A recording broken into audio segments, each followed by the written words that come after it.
They told you loneliness is an epidemic, a disease, a crisis, a condition to be treated.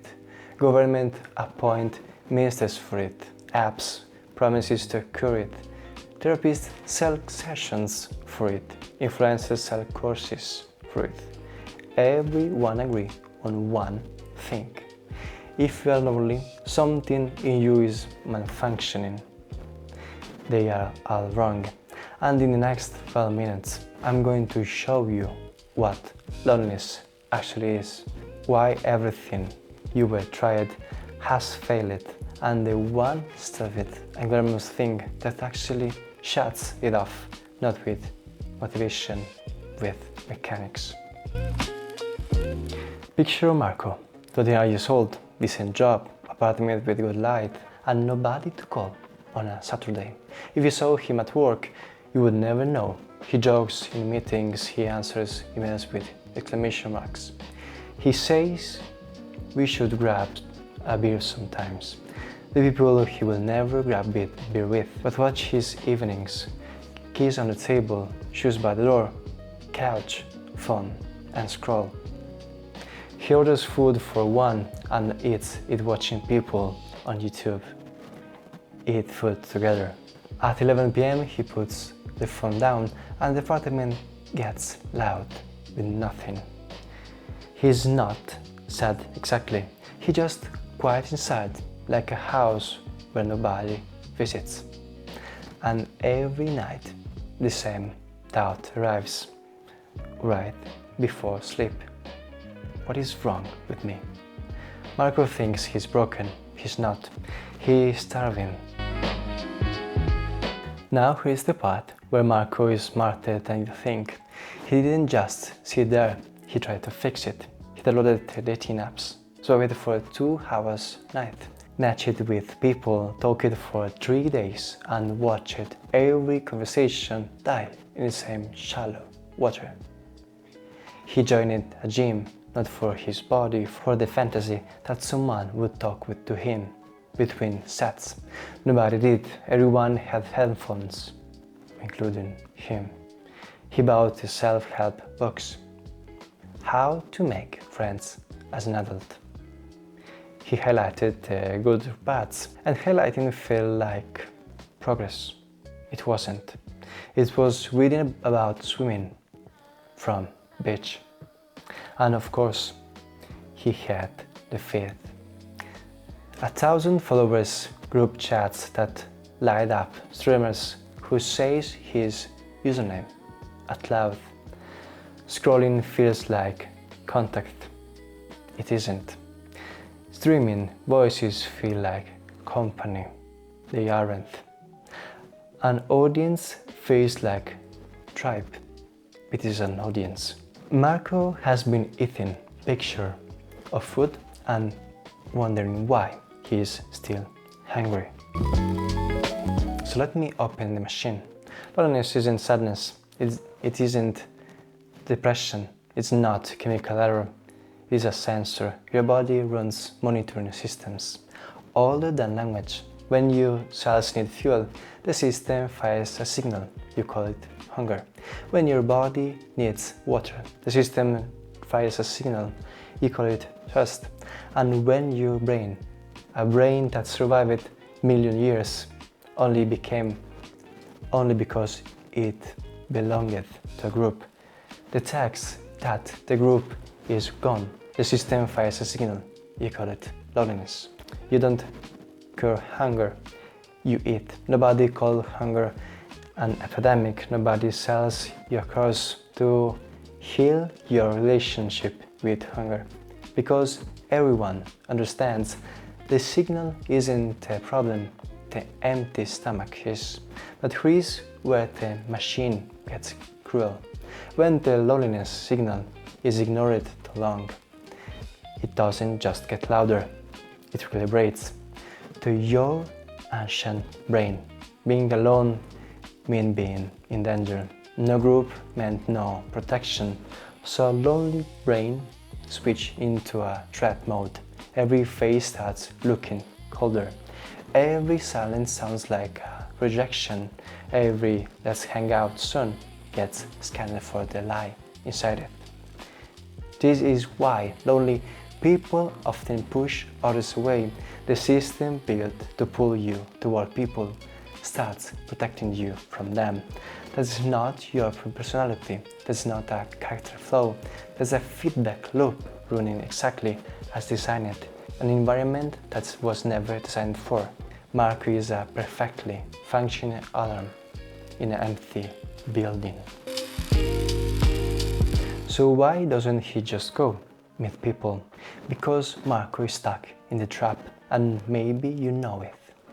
He is waiting to become someone before he goes to meet anyone.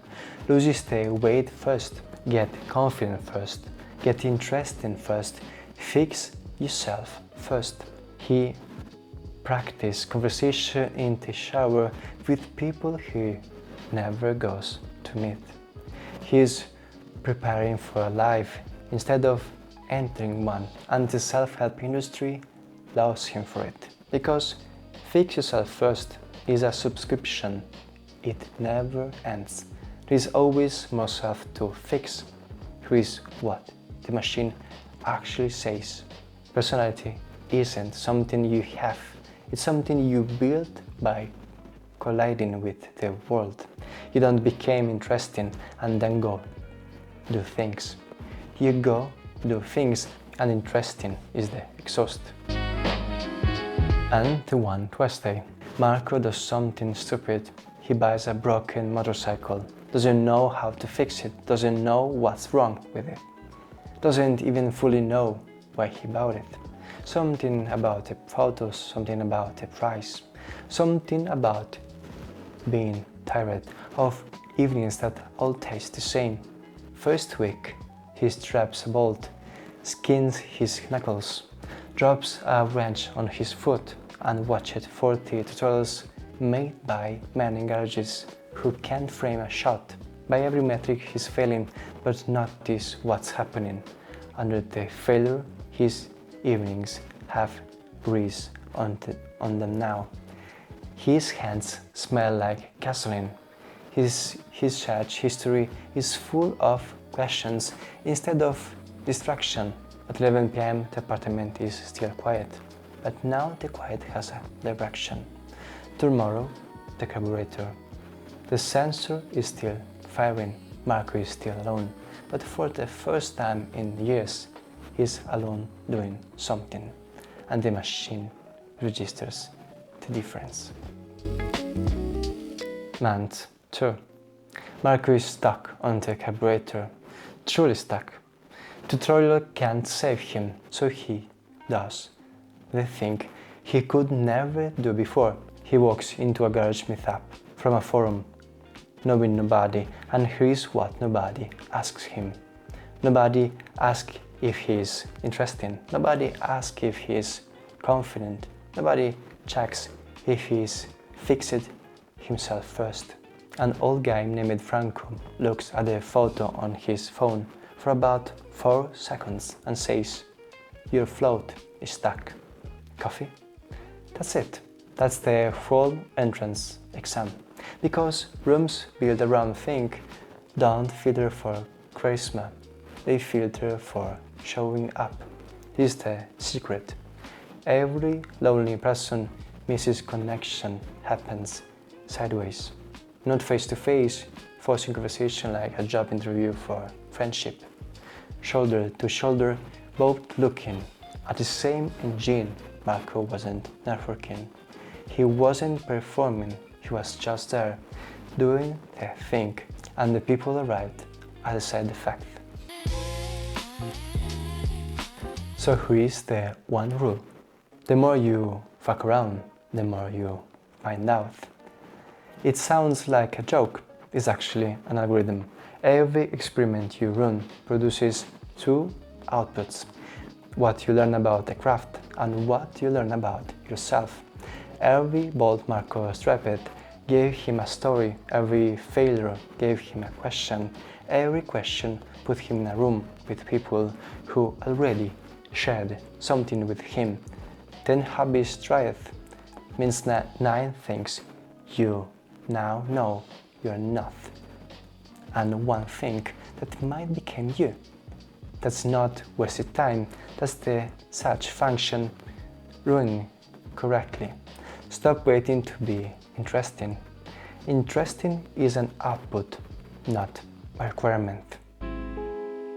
And 6 months later, the bike still doesn't run. But Marco does. Saturday mornings at the garage. Franco's terrible coffee. 3 guys who text him when they find spare parts. And at 11 p.m. when the apartment goes quiet. The quiet is just quiet. The alarm stopped because the building isn't empty anymore. Nobody fixed Marco because Marco was never broken. He was standing still and the sensor was screaming at him to move. You are Marco. Your motorcycle may be a camera, climbing wall, a chessboard, a garden, a language, a kitchen. It doesn't matter what. It matters that your hands get dirty and the door gets opened. So here's your Tuesday. Pick something this week. Break something. Show up confused. Be the worst one in the room. The sensor goes quiet when you feel it. You were never broken. You were just standing still. And share this with someone who is waiting to be ready. And follow CoreWired to understand the machine that runs you.